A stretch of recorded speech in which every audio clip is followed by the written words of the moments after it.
కర్ణాటక ప్రభుత్వం, కాంగ్రెస్ ప్రభుత్వం అనేక ఉచిత హామీలను ఇచ్చి అధికారంలోకి వచ్చింది. అయితే ఆ ఉచిత హామీల్ని నిలబెట్టుకోవడం ఆ ప్రభుత్వానికి చాలా కష్టమైపోతుంది. ఆ మల్లికార్జున ఖర్గే ఆల్రెడీ చెప్పాడు, మనం ఏదైనా హామీలు ఇచ్చేటప్పుడు చూసుకోవాలి నిధులు అది ఇదని. ఆయనకి తెలుసు, ఆయన ప్రచారంలో ఉన్నాడు. అనేక రకమైన హామీలు ఇచ్చేసి ప్రజలను నమ్మించి 1కి 10 సార్లు నొక్కి చెప్పి ప్రజల చేత ఓట్లు వేయించుకున్నారు. వచ్చినాక అవన్నీ అమలు చేయడం చాలా కష్టమైపోతుంది. అందులో ప్రధానమైనది ఇప్పుడు ఆర్టీసీలో మహిళలకు ఉచిత ప్రయాణం అన్నారు. ఆర్టీసీ ఉచిత ప్రయాణం ఇస్తుంది.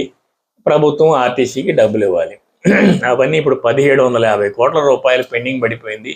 ఒక వ్యవస్థకి అంత సొమ్ము పెండింగ్ పడితే ఆ వ్యవస్థ ఎలా నడుస్తుంది? అందులో ఉద్యోగస్తులు జీతాలు ఇవ్వలేని పరిస్థితి.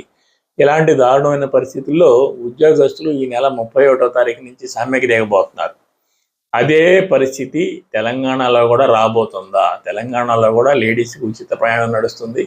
తెలంగాణ ప్రభుత్వం ఆర్టీసీకి డబ్బు చెల్లించాల్సి వస్తుంది.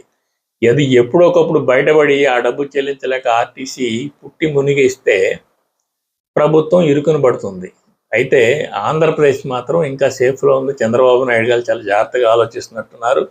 తను ఉచితంగా మహిళలకు ప్రయాణం ఇస్తానని చెప్పి కూడా ఇప్పుడు ఆ పథకాన్ని అమలు చేయడానికి ఆయన బాగా వెనక ముందు ఆడుతున్నాడు. ఎట్టి పరిస్థితుల్లో ఆ పథకం అమలు చేయకూడదు. ప్రజలు ఇబ్బంది పడ్డప్పుడు కూడా ఆ చిన్న చిన్న ఉపయోగం ఎలాంటి ప్రయోజనం లేదు ప్రజలకి.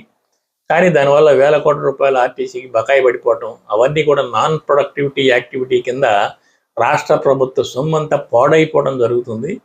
చంద్రబాబు నాయుడు అయినా కనీసం అది అమలు చేయకుండా కనీసం రాష్ట్ర ప్రభుత్వం యొక్క నిధులు కాపాడతాడని ఆశిద్దాం.